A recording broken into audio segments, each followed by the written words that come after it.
স্ত্রীকে জান, কলিজা, পাখি, বেবি ইত্যাদি বলে ডাকা যাবে কিনা?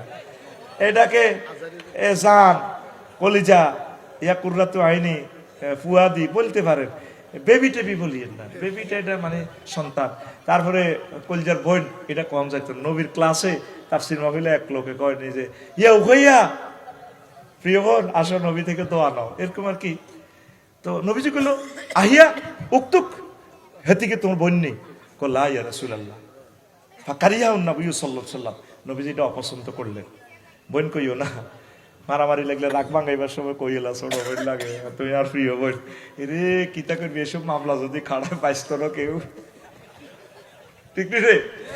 তো হেতিরে কলিজা কইস, পাখি কইস, বেবি কইছা ইত্যাদি আরো যা যা সুন্দর ভাষা আছে। জান তেরে ইশক না সঙ্গে, তেরে ভা না সঙ্গে, বই তিতা তিতে হয়েছে বিগই ভাই তো তিরন কত কিছু কইয়া লাস, শুধু খালি যৌবনত্ব যাক তিতে হয়েছে বিগই। আচ্ছা হন, আর যেগুন বালা বালা চোর দেশে এখন ব্যাংক দেউলিয়া করবো। আরো বড় চোরেরা ওই আমেরিকা বই বই হাতে 62 বিলিয়ন লই যাইব। আরো বড় চোরেরা সুপার নোট বানায় সারা পৃথিবী, 8 জনের হাতে সুপার ডলার বানায় সারা পৃথিবী। এই ইবলিসে চোরা তোর সবচেয়ে মহাসম্পদ ইমানের শেষ করবার লাই বই রয়েছে। তো আজ পর্যন্ত এই ওয়াজ শুনছতি ইমান ভঙ্গের কারণ যে 10টা আছে। এই ইমান ভঙ্গের কারণ 10টা: কুফর, শিরক, নিফাক, তারপর আল্লাহ বান্দার মাঝে মাধ্যম সাব্যস্ত করা, কাফির মুশরিকদের পথভ্রষ্টতার ব্যাপারে সন্দেহ পোষণ করা, রাসূল সাল্লাল্লাহু আলাইহি ওয়াসাল্লামের আদর্শ ব্যতীত অন্য ব্যক্তির আদর্শকে শ্রেষ্ঠ মনে করা। আহা, আদর্শ কার? আমার রাসূলের। কার? আর তুই সমনি মিছিল দাস কলেজ ওমকে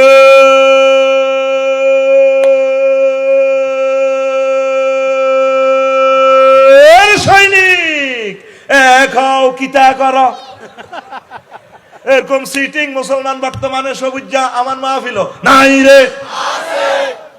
আমি আবার কই কার শনি শাহুদ্দিন ভাই আসে আর স্লিপ ধরাই দিছি, অনেকে গড়িও স্যার মানে শেষ করেন কিতা মুসিবতে আছে। আটা পিকআপ দিতাম লাগলে ও আছে আমি হামজা মেরে বইয়ে রেখছি কেন বইও। হ্যাঁ আগে গেছি কেন ফুল পিকআপ সেল বাজ্যা এই জায়গায় ইয়েন আইন কত বছর খালি ওই নাইমের গো দিকে আই খালি কুতুবপুর হান্দায় আফসারি ইয়েন হান্দা নাকা এল্লাহ যা তোরাও সার হচ্ছে নাই ছুটি দিতাম কেন কেলাসে বলান বই দেখতো চাই শিক্ষক কিনলে যাইব বই, ঠিক রে? চলবে চলবে।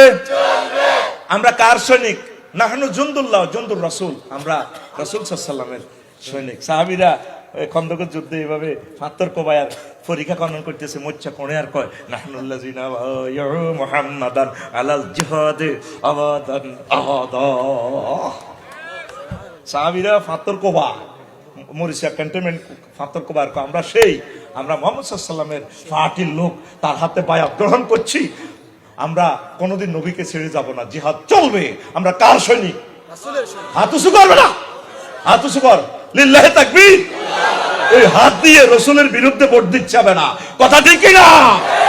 লিল্লাহি তাকবীর। এইগুলো ইমান ভঙ্গের কারণ। এই 10টা আর একদিন কই দিব।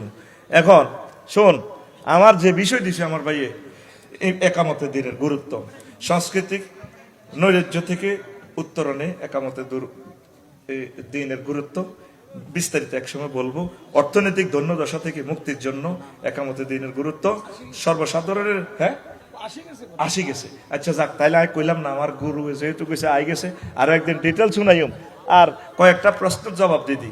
শোন।